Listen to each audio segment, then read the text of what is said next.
오늘은 본문 말씀을 가지고 성도는 어떠한 사람이 되어야 마땅한가라는 주제로 함께 은혜 나누기를 원합니다. 오늘 본문 말씀을 보니까 본문 말씀에 딱 하나 와닿는 것이 있죠. 어떠한 사람이 되어야 마땅한가? 저는 베드로의 이 질문이 오늘날을 살아가는 우리 성도들에게, 우리 그리스도인들에게 매우 중요한 질문이라고 생각합니다. 베드로가 오늘 이 질문을 무엇을 의미할까? 왜 이런 질문을, 이런 물음을 자꾸 우리 스스로에게 물어봐야 되는 것인가?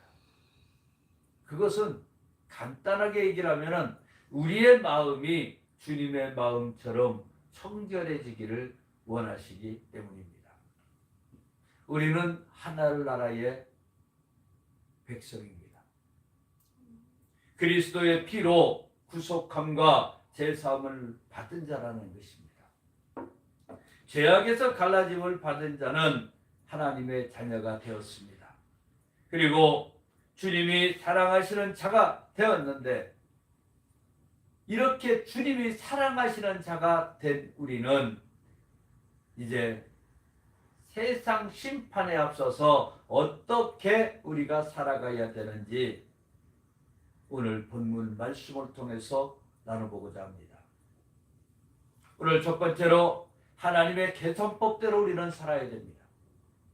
참으로 사람의 계산법과 하나님의 계산법이 엄청 달라요.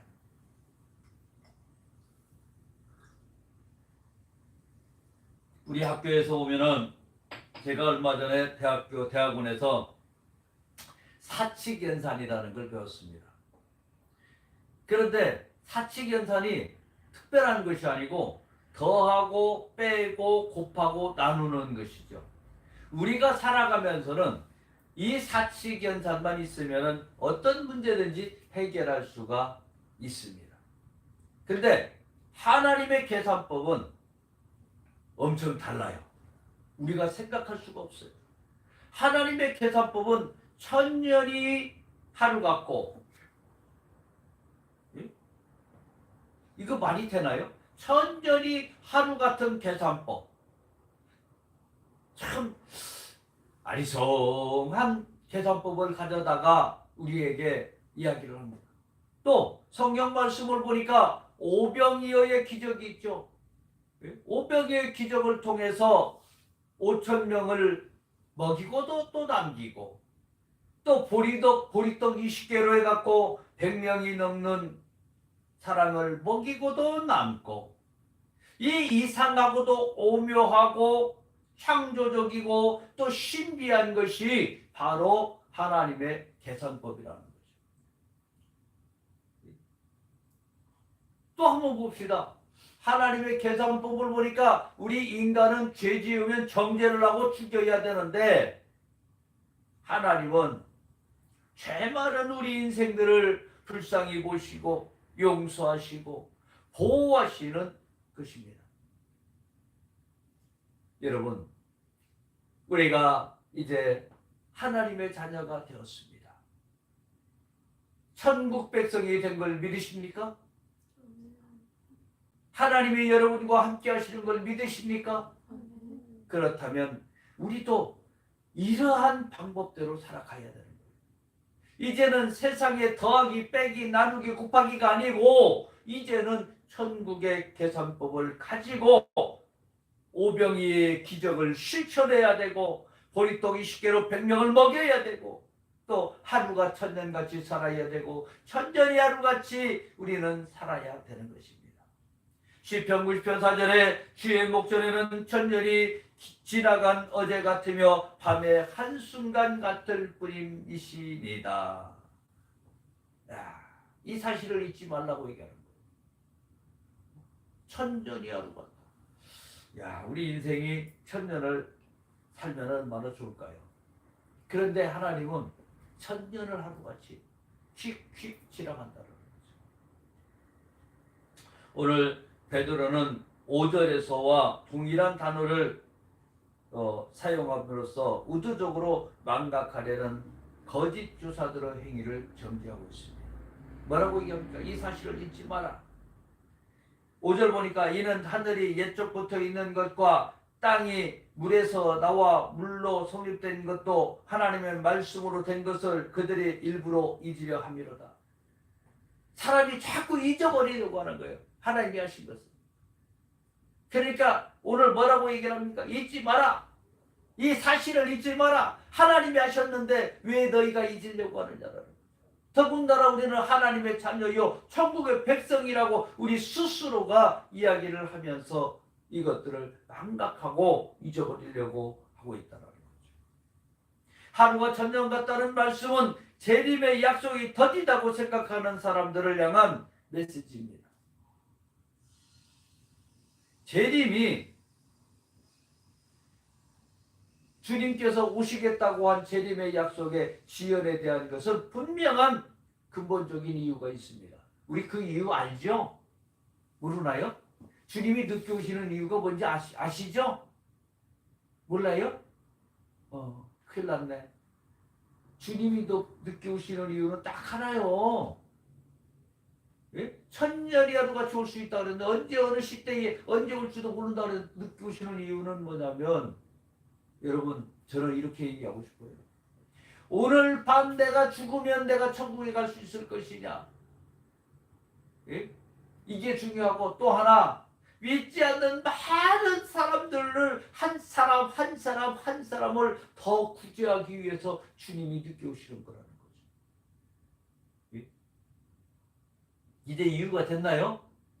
예? 주님이 왜 안 오신다 그래 놓고 한 사람이라도 더 구하고 싶으신 것이 주님의 마음이에요. 이게 지금 주님의 마음이 우리 마음과 연결이 되어야 되는 것입니다.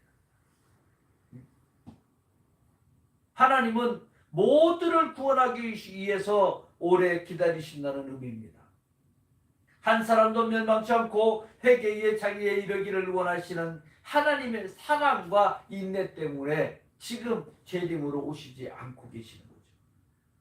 하나님은 모든 사람을 구원받기를 원하시나 많은 사람이 하나님을 거부하는 것이 바로 현실이라는 거죠.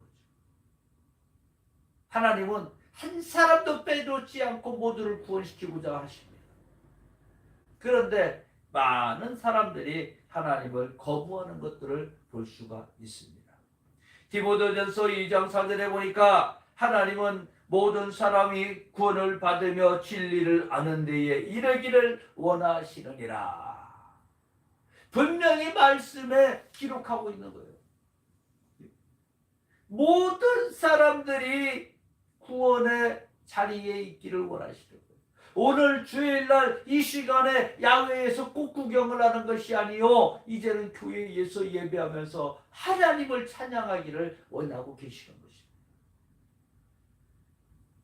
또 고린도전서 10장 5절에 그러나 그들의 다수를 하나님이 기뻐하지 아니하셨으므로 그들이 광야에서 멸망을 받았느니라.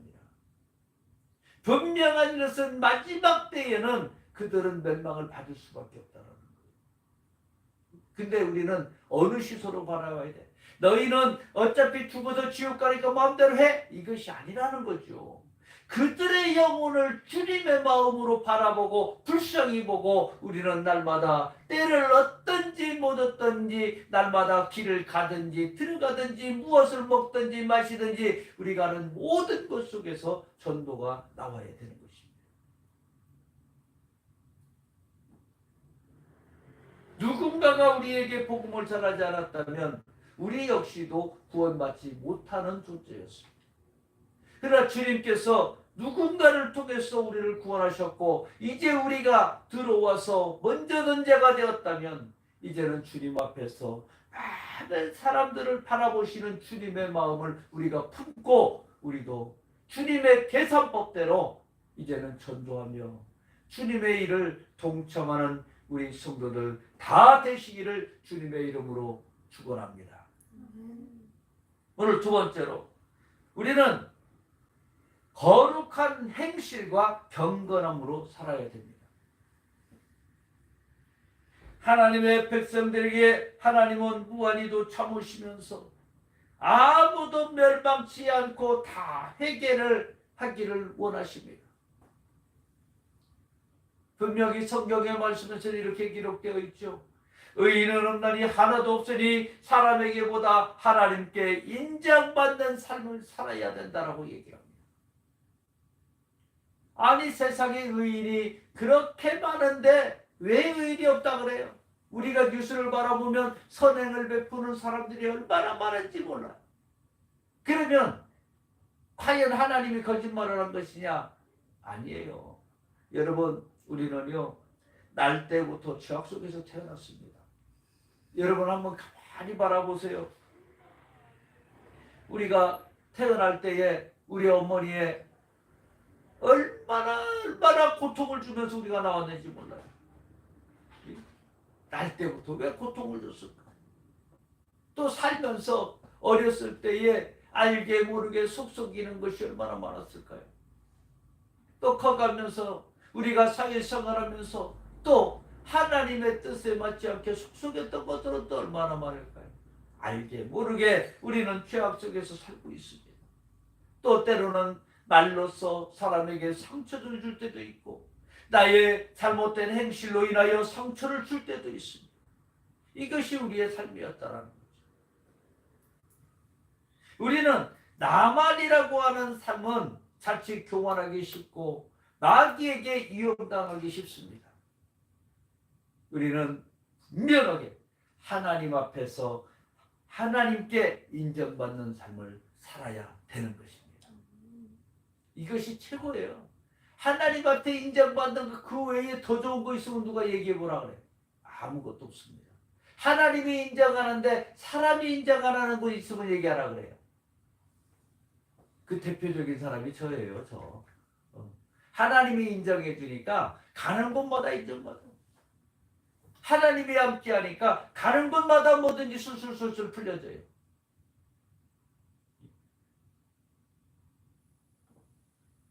마태복음 24장 43절에 너희도 아련만이 만일 집주인이 도둑이 어느 시각에 올 줄을 알았더라면 깨어있어 그 집을 뚫지 못하게 하였으리라. 이 말 우리가 상당히 많이 듣지요. 예? 우리가 날마다 성령 충만하고 날마다 은혜 충만하고 날마다 기쁨이 충만하고 날마다 주님과 동행하는 삶을 산다면 어떻게 감히 귀신 같은 것들이 우리 속에 들어옵니까? 우리가 날마다 나태해져서 이제는 잠시 쉬어도 되겠지 이 생각부터 시작을 해서 귀신이 틈타기 시작을 합니다. 우리는 날마다 깨어있으라고 하는 거예요. 주님이 갑자기 오셔도 주님 오셨습니까? 하고 받아들여야 되는데 에이 갑자기 오신대? 놀라면 안 돼요. 또 데살로니가전서 5장 2절에는 이렇게 기록합니다. 주의 날이 밤에 도둑같이 이를 줄을 너희 자신이 자세히 알기 때문이야. 우리가 잘 알고 있어요. 모르는 게 아니에요. 그러니까 귀신들이 너무 잘 알으니까 우리가 주님과 동떨어져 생활하기를 얘네들은 회방하는 거예요. 회방하는 거예요. 우리가 죄악 속에 있어야 되는 거예요. 이 귀신들은. 우리가 맨날 분열되고 싸우고 시기하고 질투하고 날마다 하나님과 적이 되는 것을 원하는 것들이 바로 귀신들이라는 거죠. 귀신들. 이 사단이라는 것들. 계시록 16장 15절에 이렇게 기록합니다. 보라 내가 도둑같이 오리니 누구든지 깨어 자기 옷을 지켜 벌거벗고 다니지 아니하며 자기의 부끄러움을 보이지 아니하는 자는 복이 있도다. 날마다 깨어 있으라는 거예요. 우리 신부가 오지 않았는데 신랑이 오지 않았는데 신부가 잠을 잘 수가 있어요? 신혼 첫날 밤에 신랑이 안 왔어요. 깨어 있으라는 거예요. 깨어 있으라는 거. 신랑이 탁 왔을 때 등불이 꺼져도 안 된다라는 거죠. 그래서 기름도 맨날 준비를 해야 돼요. 기름 준비가 뭡니까? 날마다 기도해라는 거예요. 또 깨어있으라는 건 뭡니다? 날마다 말씀 보라는 거예요. 기도하고 말씀 보고 찬양하고 여러분들이 이 삼박자를 놓치지 않는다면 귀신 같은 것들은 우리 삶에서 귀신같이 사라질 줄로 믿으시기 바랍니다. 이게 은혜라는 거예요. 또 세 번째로 주의 은혜를 받아서 살아야 됩니다. 자, 우리 교회에서 가장 많이 강조하는 게 뭡니까? 날마다 주님과 동행하라는 거죠. 근데 오늘도 주의 은혜를 받아서 우리는 생활하라는 거죠. 여러분, 주의 은혜를 받아서 생활한다는 것은요, 엄청나게 놀라운 기적이 삶 속에 나타납니다. 가끔 상담을 하다 보면 그런 얘기들을 많이 들어요. 나는 주님을 만나보고 싶습니다. 그분이 진짜 살아있는 걸 만난다면 나는 믿겠습니다. 거짓말하지 말라는 거죠. 지가 만나려고 노력해봤느냐라는 거죠. 만나려고 노력은 안 해보고 만나고 싶다 그래. 지금 기도원에서 주님을 만나기 위해서 불러 하고 부르짖고 있는 성도들도 다 못 만나고 있는데 지가 만나고 싶대. 그러면 좋아요. 6개월만, 저는 딱 장담을 합니다. 6개월만 교회에 나가서 공예배 빠지지 말고 다 들여놓고 나서 그때 주님만 못 만났다면 나 주님 만나려고 그랬는데 못 만났어. 해도 된다라는 거죠. 기독교는 기적의 신앙입니다. 신앙이야 또 이거 다 신앙이라고 표현하기도 그래요. 살아있는 믿음이에요. 살아있는 믿음. 우리는 주님과 날마다 동행하고 사는 거죠. 근데 우리가 주님과 동행하면서 살면서 우리가 무엇을 해야 돼요? 주님이 나와 동행하는 걸 느끼면서 가야 되는 거예요. 내가 믿고 기도했더니 응답받았다. 내가 가는 길에 주님이 함께 하시니까 그 길이 은혜의 길이더라. 어둠의 길을 갈 때 이게 주님과 동행하니까 그 길이 밝은 빛같이 싹 비춰지더라. 여러분 이 삶들을 살아야 되고 여러분이 믿음으로 손을 얹고 기도한 즉 나음이 있었더라. 믿음으로 귀신을 쫓아내니 귀신이 멸망하더라. 이게 우리의 삶에 지금 나타나야 되는 거죠. 주의 은혜로 믿음의 전개를 지키며 하나님 앞에서 사는 삶으로 하나님이 지켜주시고 보호하시는 삶으로 우리의 십자가를 져야 되는 겁니다. 나보다 약한 자를 일으켜주는 마음으로 살아야 되는 거예요. 주님이 우리 앞에서 본을 보여주셨잖아요. 그리고 너희도 하라고 이야기를 합니다. 소외되고 줄인 자들이 우리에게 손을 내밀면 우리는 그들의 손을 잡아줘야 되고 그들에게 많은 하나님의 사랑으로 공급을 해줘야 되는 것입니다. 그게 구제예요. 요새 교회가 너무 비대해졌어요. 그 얘기 너무 많이 듣습니다. 우리가 교회가 교회다워야 되는데 교회가 교회답게 못하니까 교회가 핍박을 받고 있는 거예요. 주의 은혜를 받아서 주의 은혜대로 생활을 해야 되는데 주의 은혜를 받아서 세상의 마음을 가득 담고 생활을 하고 있으니까 교회가 교회답지 못하게 있는 거예요. 교회가 왜 싸움이 나야 됩니까? 주님이 함께 하시는데 왜 분열이 나야 됩니까? 그곳에 벌써 세상적인 것들이 가득 들어가 있으니까 분열이 날 수밖에 없는 거예요. 주님은 언제나 낮은 곳에 계셨습니다. 언제나 낮은 곳에서 많은 사람들을 섬기려고 하였습니다. 많은 사람들에게 은혜를 나눴습니다. 많은 사람들에게 기쁨을 주려고 하였습니다. 행복을 줬습니다. 구원을 주고 다녔다. 여러분들은 세상에 다니면서 무엇을 나누시겠습니까? 우리가 세상에 나가서 우리가 방랑자의 역할을 하고 있는데 우리는 무엇을 나누고 갈 수 있겠습니까? 주님처럼 십자가 매라고요? 저는 못 맵니다. 저는 자신 있게 얘기할 수 있어요. 나는 못 매요. 그러나 주님이 나와 함께 하신다면 나는 십자가를 질 수 있는 것입니다. 나는 구제하라고요? 나는 못합니다. 낯설 것도 없어요. 그러나 주님이 나와 함께 하신다면 그 구제가 끊임없이 날 수가 있고, 많은 사람을 위해서, 병든 자를 위해서 기도할 수가 있고, 한 가지 조건이죠. 내가 하는 것이 아니요 주님이 함께 하실 때, 주님이 역사에 주실 때에 모든 것이 이루어지는 줄로 믿습니다.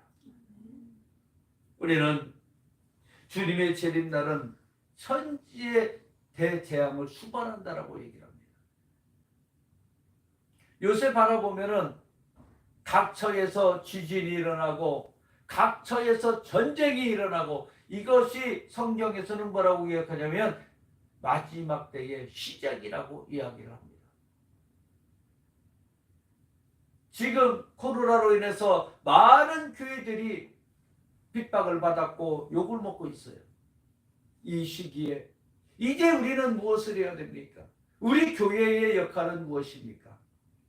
이제는 세상에 잘못된 불의한 것들을 바라보고 불의하다라고 얘기를 해야 되고, 잘못된 것을 바로잡아야 되고, 또 우리는 주님과 동행하면서 사회의 구제의 역할을 해야 되고, 많은 사람들을 살리는 역할들을 우리는 해야 되는 것입니다. 이제는 교회가 교회다워야 되죠.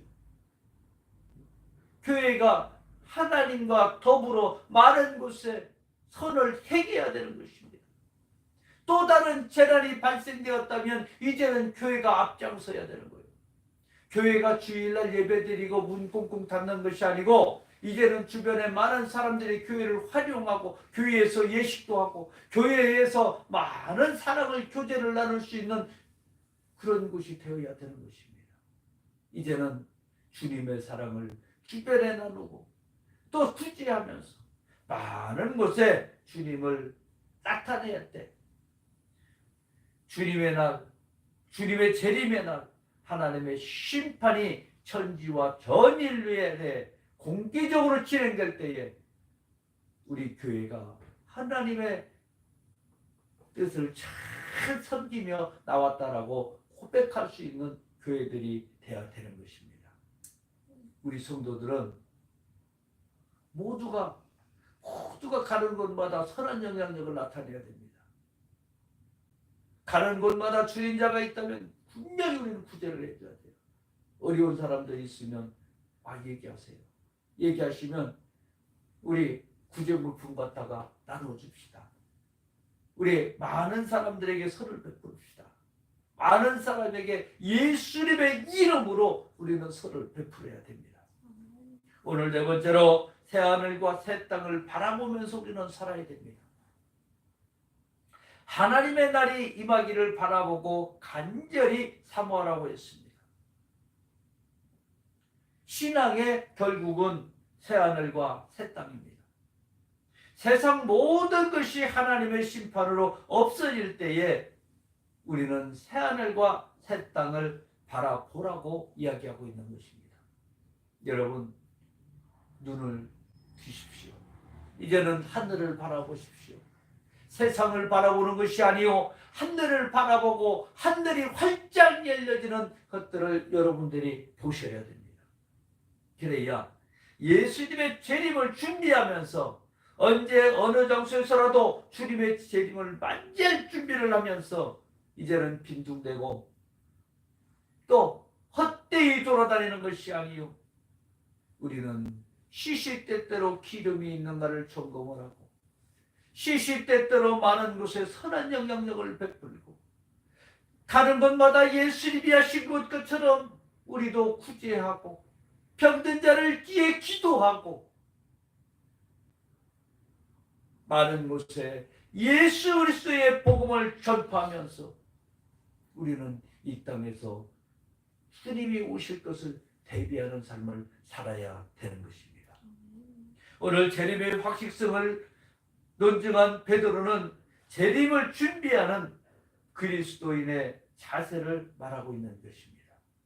그의 질문 후 곧바로 거룩한 행실과 거룩함으로 살아야 된다라고 답하고 있습니다.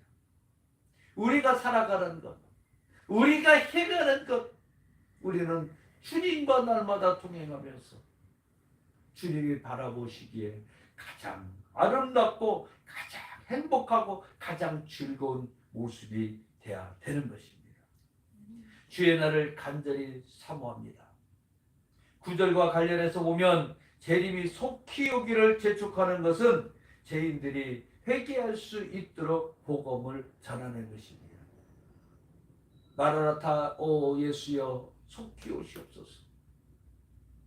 빨리 오시옵소서만 우리가 할 것이 아니고 우리가 한 사람의 영혼이라도 더 그들이 주님 품에 돌아올 수 있도록 기도하고 복음을 전해야 주님이 때가 완성될 수 있는 것입니다. 날마다 우리는 주님과 더불어서 이 땅에 살아가면서 우리의 맡겨진 사명은 재림과 심판의 날 하늘이 불타고 세계가 불에 녹아버리는 대재앙이 일어나지만 그리스도인들은 하나님의 약속대로 새 땅과 새 하늘에 서게 되는 줄 믿으시기 바랍니다. 여러분 모두가 새 하늘과 새 땅에서 주님과 함께 날마다 은혜롭고 복된 삶을 사시기를 우리 주 예수님의 이름으로 축원드립니다. 기도하겠습니다. 사랑과 은혜가 풍성하신 참